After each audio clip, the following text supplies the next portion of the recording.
Assalamualaikum warahmatullahi wabarakatuh dan salam sehat. Kembali berjumpa di podcast Insight BBPK Jakarta dengan tema-tema yang tentunya selalu update dan stay relevan. Insight podcast hari ini kita akan membahas mengenai organisasi pembelajar. Nah, menarik kan ya? Tentunya kita juga sudah menghadirkan narasumber yang luar biasa, kaya dengan pengalaman memimpin organisasi baik di pemerintah pusat maupun pemerintah daerah. Dan yang lebih menarik, beliau sekarang berprofesi sebagai Widaiswara Ahli Utama, yang tentunya beliau akan bisa menjembatani antara kebijakan dengan pengembangan kapasitas ASN secara langsung. Tanpa berpanjang lagi, kita sambut Dr. Slamet, Magister of Health Planning. Terima kasih Mbak ini. Saya senang sekali diundang di podcast ini. Diundang di podcast Balai Besar Pelatihan Kesehatan. Satu kehormatan buat saya diundang di sini. Saya juga ingin mengucapkan salam sehat, salam semangat bagi para pembelajar yang budiman. Terima kasih. Oke, terima kasih Pak Slamet sudah bergabung dengan kami di acara hari ini.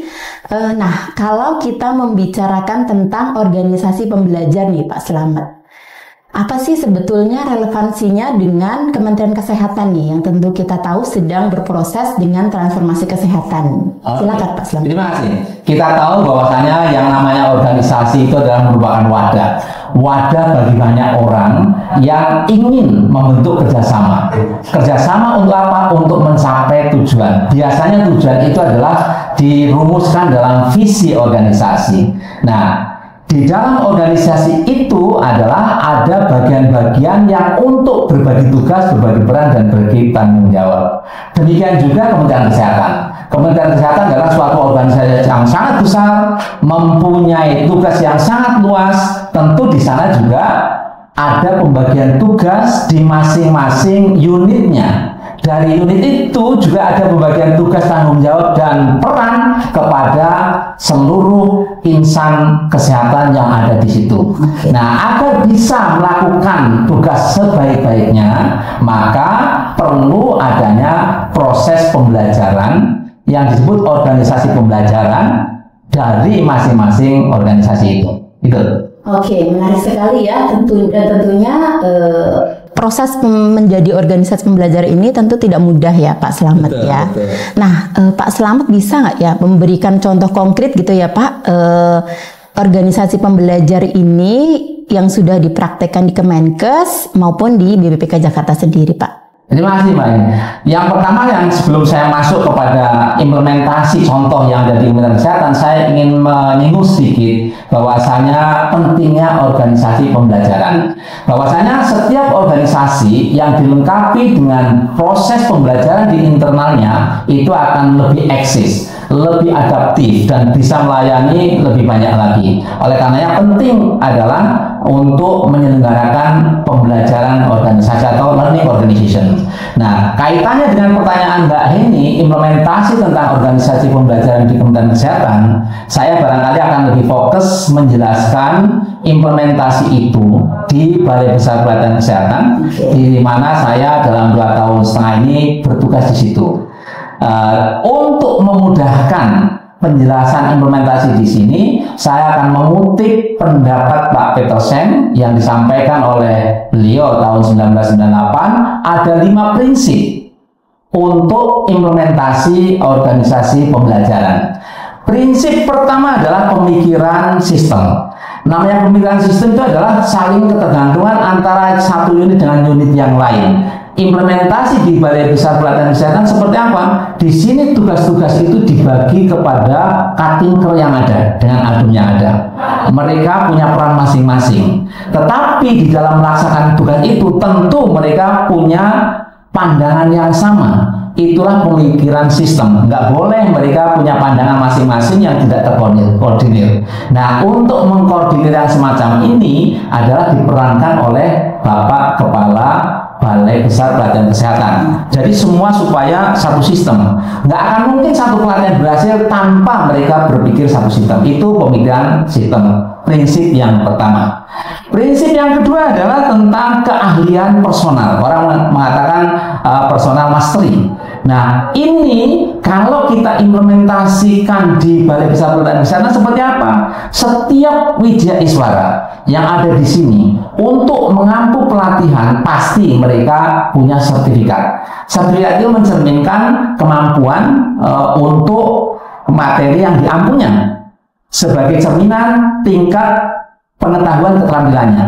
Tidak hanya kepada Widya Iswara, seluruh jabatan fungsional di sini itu juga mempunyai sertifikat untuk kompetensinya. Nah, disitulah sebenarnya dari personal mastery. Di sini punya kewajiban agar seluruh karyawannya meningkatkan kompetensinya.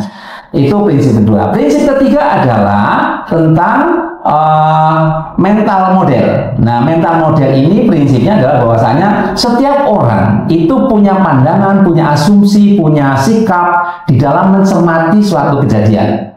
Nah, kalau itu secara alami, mental model itu akan menjadi pola dalam mengambil keputusan, dalam bertindak. Nah, di sini bagaimana caranya agar mental model itu menjadi positif? Salah satu yang diimplementasikan di Balai Besar Pelatihan Kesehatan ini adalah membuat online feedback. Siapa yang memberi feedback adalah para pelanggannya.